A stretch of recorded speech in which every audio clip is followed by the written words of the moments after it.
성경 말씀 보시겠습니다. 이사야서 15장 1절부터 9절까지 말씀입니다. 모압에 관한 경고라. 하룻밤에 모압 알이 망하여 황폐할 것이며 하룻밤에 모압 기르가 망하여 황폐할 것이라. 그들은 바익과 디본 산당에 올라가서 울며 모압은 느보와 메드바를 위하여 통곡하도다. 그들이 각각 머리카락을 밀고 각각 수염을 깎았으며 거리에서는 굵은 배로 몸을 동였으며 지붕과 넓은 곳에서는 각기 애통하여 심히 울며 헤스본과 엘르알레는 부르짖으며 그들의 소리는 야하스까지 들리니 그러므로 모압의 군사들이 크게 부르짖으며 그들의 혼이 속에서 떠는도다. 내 마음이 모압을 위하여 부르짖는도다. 그 피난민들은 소알과 에글라 슬리시아까지 이르고 울며 루히 비탈 길로 올라가며 호로나임 길에서 패망을 울부짖으니 니무는 물이 마르고 풀이 시들었으며 연한 풀이 말라 청정한 것이 없음이로다. 그러므로 그들이 얻은 재물과 쌓았던 것을 가지고 버드나무 시내를 건너리니 이는 곡성이 모압 사방에 둘렸고 슬피 부르짖음이 에글라임에 이르며 부르짖음이 부엘 엘림에 미치며 디몬 물에는 피가 가득함이로다. 그럴지라도 내가 디몬의 재앙을 더 내리되 모압에 도피한 자와 그 땅에 남은 자에게 사자를 보내리라. 아멘. 네, 오늘 모압에 관한 경고, 모압에 관한 경고 이런 제목으로 하나님의 말씀 증거하겠습니다. 오늘 성경 본문은 유다 왕국의 옆나라 모압에 관한 경고의 말씀입니다. 그 이사야서 15장, 16장은 이제 모압에 관한 이제 모압이 이제 패망할 것이다 이런 이 예언입니다. 어, 이사야서 16장 14절 보면 이 예언이 그 3년 내에 이루어질 것이다. 예, 3년 내에 이루어질 것이다. 이렇게 말씀하고요. 나중에 예레미야 48장에는 이 모압에 관한 경고의 말씀이 거기도 나오는데 거기는 분량이 이사야보다 2배나 더 이제 많습니다. 몇 가지 교훈으로 은혜를 나누고자 합니다. 어, 첫 번째 교훈은 이 세상 나라의 패망에 대한 말씀은 결국 교회를 위한 말씀이라는 것입니다. 이 세상 나라에 대한 이 예언 말씀들은 교회를 위한 말씀이라는 거예요. 1절부터 4절 말씀이 교훈합니다. 이사야서 13장부터 이방 나라에 대한 경고의 말씀들이 나오고 있거든요. 선지자는 이미 바벨론, 아수르, 블레셋에 대해서 경고의 말씀, 그들이 패망할 것이다 이런 예언을 했고요. 자, 이런 말씀들은 누구 보고 들으라는 것입니까? 선지자가 바벨론이나 아수르나 블레셋 가서 예언 활동을 하지는 않았을 거거든요. 남유다 왕국에 있으면서 이 예언을 하는 거예요. 모압도 마찬가지예요. 모압에 가서 모압 백성들에게 하시는 예언의 말씀이 아니에요. 그러면 누구 보고 들으라는 것입니까? 남유다 왕국 백성들 보고 들으라는 것입니다. 즉 구약 교회에게 하시는 말씀이에요. 하나님께서 앞으로 이방 나라들을 어떻게 다루시는지, 그들이 왜 심판을 당하는지 구약 교회가 듣고 반성하고 성찰하고 회개하라는 것입니다. 지금 구약교회가 세상 나라를 의지하고 있는데 세상 나라는 의지할 대상이 아니라 하나님만 의지하라는 목적으로 하시는 예언이라는 것입니다. 1절 보면 모압에 관한 경고라 이렇게 얘기해요. 모압 보고 들으라는 거 아니에요. 이게 남왕국 구약교회에게 들으라는 것입니다. 하룻밤에 모압 알이 망하여 황폐할 것이며 하룻밤에 모압 가르가 망하여 황폐할 것이라. 1절에 나오는 모압의 도시들 있습니다. 이게 R은 보통 구약 성경에서 아르라고 많이 나오거든요. 아르 같은 말이에요. 그 아르 당시 모압에서 제일 가는 도시들이었다고 합니다. 모압의 핵심 도시들이 하룻밤에 황폐할 것이다. 하룻밤에 갑자기 심판이 도적같이 임한다는 거죠. 그리고 아무리 거대하고 화려한 도시를 만들었어도 무너지는 데는 시간이 하룻밤이면 충분하다는 것입니다. 세상 나라의 모든 영광이 단 하룻밤에 무너질 수 있다는 거예요. 이 구절은 마태복음 7장과 고린도전서 3장이 생각납니다. 우리 신자들이 신앙생활을 하는데 하나님 앞에서 공적들이 모래 위에 세운 그 성처럼 창수가 나면 쉽게 무너지는 하룻밤 사이에 무너지는 그런 성격이 아니라 반석 위에 세워져서 창수에도 견디는 주님께서 보실 때 칭찬하시고 인정하시는 그런 신앙의 공적들을 세우시기 바랍니다. 그리고 주님이 없는 세상의 모든 영광들은 마치 꽃이 드는 것처럼 이 하룻밤 사이에 다 질 수 있다는 것입니다.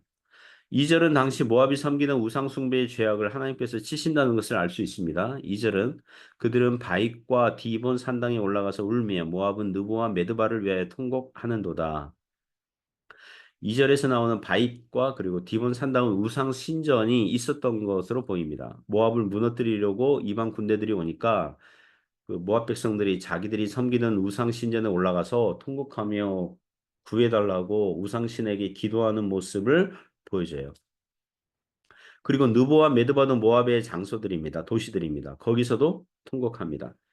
구약 성경을 보면 모압 백성들이 우상신을 섬겼는데 이게 뭐 여러 신들을 섬겼는데 그 중에 그 그모스 신, 그모스 또는 몰렉, 밀곰 이런 이름의 신을 섬겼는데 그 우상신은 특징이 있습니다. 뭐냐면 그러니까 어린 아기들을 제물로 바치는 제물 의식을 갖고 있었어요. 그러니까 종교심이 열광적이었다는 걸 알 수 있습니다. 그러나 죽은 우상신이 존재하지도 않는 그런 우상신이 나라가 위급할 때 보호해줄 리가 없죠. 그래서 이 백성들이 통곡할 뿐인 거죠. 2절 후반절부터 3절 보면 그들이 각각 머리카락을 밀고 각각 수염을 깎았으며 거리에서는 굵은 배로 몸을 동였으며 지붕과 넓은 곳에서는 각기 애통하여 심히 울며. 자, 2절 3절 보면 머리카락 밀어요, 수염 깎아요, 굵은 배를 입어요, 애통하고 심히 그 우는 모습. 이 재앙을 당했을 때 이런 행동을 하죠. 슬픈 일을 당했을 때 이런 행동을 하는 것입니다. 주님을 떠난 사람들은 하나님의 심판대 앞에서 도와줄 리 없다는 것을 깨닫는 거는 이미 늦었죠. 그때 통곡하며 울며 수염 깎고 굵은 배를 입어도 소용이 없죠. 누가복음 16장 19절 이하에 보면 부자와 거지 나사로 이야기가 있습니다. 부자는 죽어서 지옥 가요. 지옥에 가서야 자신의 비참한 처지를 이제 깨닫습니다.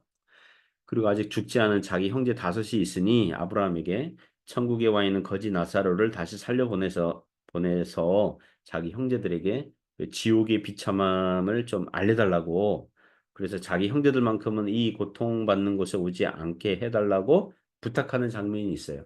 그러자 아브라함이 그 사람이 말씀을 듣지 않으면 모세와 선지자들의 교훈을 따르지 아니하면 기적을 봐도 믿지 않는다. 예. 말씀 듣고 믿지 아니하면 기적 봐도 믿지 않는다. 이런 말씀 해주시거든요. 참으로 통곡하고 회개하고 수염을 깎고 굵은 배를 입을 때는 개인적인 종말을 당하거나 하나님의 심판을 받을 때가 아니라 아직 살아있을 때, 아직 기회가 있을 때에 회개하여 주님을 믿어야 되는 줄 믿습니다. 죽은 이후에는 주님의 심판을 받게 될 때는 중보자 예수님이 없는 사람들은 아무런 도움을 받지 못하는 것입니다. 그때는 늦어요. 그때는 울어도 소용이 없다는 것입니다.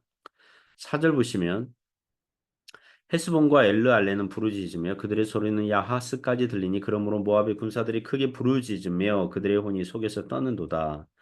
이 4절에 나오는 모압의 지명들 있습니다. 모압이 이방 나라에게 아수르나 바벨론에게 공격받을 때에 그 모압의 어느 일부분만 공격받는 게 아니라 전면적으로 전국이 공격받을 걸 예고해요. 헤스본, 엘르알레, 야하스까지 통곡하는 소리가 들린다. 그래서 군사들이 크게 부르짖고 예, 사기가 떨어지고 절망하게 될 거라는 것입니다. 이번 학기에 그 성경 공부 시간에 요한계시록을 공부하고 있는 중입니다. 지금 오늘 목요반이 이제 12장 13장 할 그런 차례인데요. 이제 거기까지 가고 있는데요. 요한계시록 보면 하나님께서 세상 나라들을 심판하실 때에 세상 나라들이 평소 가지고 있었던 모든 영광 자랑거리들을 다 치세요. 다 치신다는 걸 알 수 있습니다. 하나님께서 7재앙들로 치실 때에 그것들은 견디지 못하고 하룻밤 시간 거리도 안 되죠. 평소 자신들의 안전을 보장해 줄 것 같은 것들이 다 무너지고 타격을 입고 고통스러워하는 것입니다. 그 요한계시록의 내용들이 먼 장래에 언젠가 이루어질 일이 아니라 장래에도 이루어질 거지만 이전에도 있었고 지금도 발생하고 있는 거죠. 요한계시록은 주님 안에 있는 자들은 비록 큰 환난을 당하지만 결국에는 영원한 안전과 보호하심이 있다는 걸 알려줘요. 주님 안에 있는 자들은. 그러므로 주님을 떠나서는 그 어디도 그 무엇도 안전하지 않다는 것입니다. 주님의 은혜를 붙드는 그런 어, 은혜가 있길 바랍니다. 두 번째 교훈은 그 자신의 처지를 슬퍼하는 눈물이 아니라 자신의 죄악을 회개하는 눈물이 필요하다는 것입니다. 자신의 비참한 처지를 슬퍼하는 눈물이 아니라 자신의 죄악을 회개하는 눈물이 필요하다는 것입니다. 5절부터 9절 내용이 교훈합니다. 5절에서 선지자가 슬퍼하죠. 내 마음이 모압을 위하여 부르짖는도다.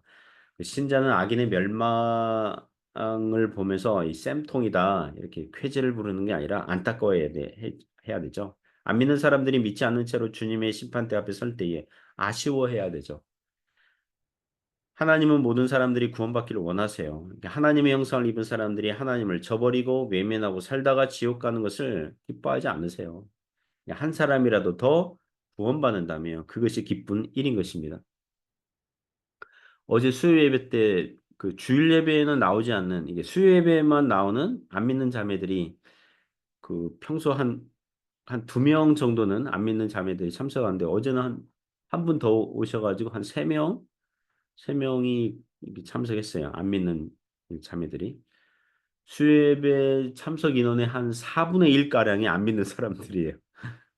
제가 그걸 보면서 어, 그분들은 잘 모르겠지만 하나님의 인도하심이 그들 인생 가운데 있다. 믿을 수 있는 기회가 주어졌다. 회개하여 주님께 돌아오면 어, 참 좋겠다. 하나님께서 은혜를 베풀어 주시길 바란다. 이런 생각을 했습니다. 자, 계속해서 보면 그 피난민들은 소알과 에글라 슬리시아까지 이르고 울며 루히 비탈길로 올라가며 호르나임 길에서 패망을 울부짖으니 니무름물이 마르고 풀이 시들었으며 연한 풀이 말라 청정한 것이 없음이로다. 나라에 전쟁이 나니까 피난하는 행렬들을 묘사한 거죠. 한때 물이 많았던 그 니무림이란 것은 물이 마르고 한때 풀이 자라서 양떼와 소떼에게 뭔가 이렇게 양식이 되었던 것들은 시들고 마르고 폐허가 되고 7절 보면 7절 8절 그러므로 그들이 얻은 재물과 쌓았던 것을 가지고 버드나무 시내를 건너리니 이는 곡성이 모압 사방에 돌렸고 슬피 부르짖음이 에글라임에 이르며 부르짖음이 부엘 엘림에 미치며 전쟁이 나서 피난민들이 급히 자신들의 재물과 돈이 될 만한 것들을 챙겨 도망가는 모습을 보여주고 있죠. 지금 당장은 피난 가고 있지만 이 지금 전세를 보니 이 전황을 보니 이제 전쟁이 어떤 상태들을 보니 살 가망이 안 보여서 피난 가면서도 통곡하며 울고 있을 뿐이죠.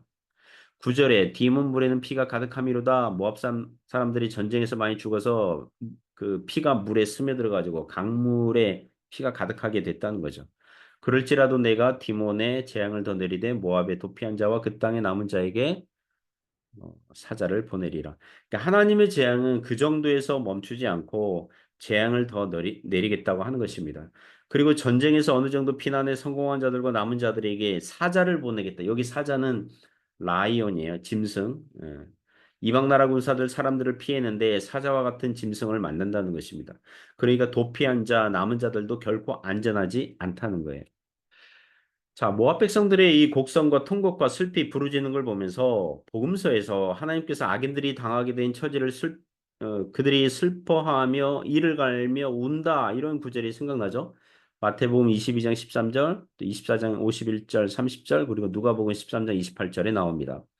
예수님 없는 사람은 바깥 어두운 데에 바깥 아니에요. 어두운 밝은 데가 아니에요. 바깥 어두운 데에 던져져요. 슬피 울며 이를 간다 그랬어요. 감사와 기쁨이 없어요. 분노가 있어요. 슬픔과 분노가 있어요. 자, 그때 그들이 슬피 운다. 이것은 참된 회개의 눈물이 아닙니다. 자신의 처지가 비참하게 된 것에 대한 슬픔과 하나님의 심판에 대한 억울함에서 나오는 분노의 눈물이라고 하겠습니다. 가룟 유다도 예수님 배반한 다음에 울거든요. 그거 회개의 눈물이 아니잖아요. 눈물이 흐른다고 그래가지고 그 눈물이 다 좋은 눈물은 아니에요. 이를 갈며 온다 그랬어요. 이를 갈며 온다. 하나님을 떠난 사람들은요, 자신의 처지에 대해서 슬퍼하며 눈물 흘리는 게 그게 급선무가 아니라 신은 왜 나에게 이런 슬픈 일을 주시는가? 내가 뭘 잘못했다고? Why me? 왜 하필 나에게 이런 비극을 주시는가? 그게 아니라 이것은 내가 주님께 돌아오라고 하시는구나. 내가 하나님 아버지에게 돌아가라고 이런 슬픈 일을 주시는구나. 이 세상 그 어디에도 안전한 곳이 없고 오직 하나님 안에 안전과 안식과 평안과 피난처가 있는데 그것을 모르고 살았구나. 그래서 회개하여 주님께 돌아와야 되는 거거든요. 주님을 떠나고 내 힘대로 살다 보니 죽을 일만 쌓였구나. 오 주여 이 죄인도 용서받을 수 있나요? 두 손 들고 주님 앞에 나올 때 받아주시는 거거든요. 제가 새롭게 하소서 이 간증 프로그램 이렇게 볼 때가 있습니다. 어제도 그러니까 그 자기 아들 장남이 한국이 마약 정말 참 그 뭐죠? 위기인 것 같아요. 예. 청소년 청년들이 굉장히 많다고 그럽니다. 장남이 마약에 빠지니까 그 엄마가 그 가족이 그 애를 이렇게 보살피다가 이렇게 해결을 하지 못하니 교회에 나가서 예배를 드리고 또 은혜를 받아서 또 아들도 예수님 믿게 되고 그러면서 지금 그러니까 아들이 재활하는 뭐 그런 눈물의 간증을 들었어요. 눈물의 간증. 사랑하는 성도 여러분, 우리에게 필요한 것은 우리의 처지를 한탄하는 그런 눈물이 아니라 회개의 눈물이 필요한 줄 믿습니다. 주님 안에 있는 자가 복된 자입니다. 그런 은혜가 있기를 주님의 이름으로 축복합니다. 기도하겠습니다. 하나님 아버지, 저희를 불쌍히 여겨주시길 원합니다. 자비를 베풀어 주옵소서. 오늘도 겸손하게 주님 앞에 나아가게 하여 주옵소서. 주님만이 우리의 구세주 되시며 해결하십니다. 은혜를 베풀어 주옵소서. 예수님 이름으로 기도드립니다. 아멘.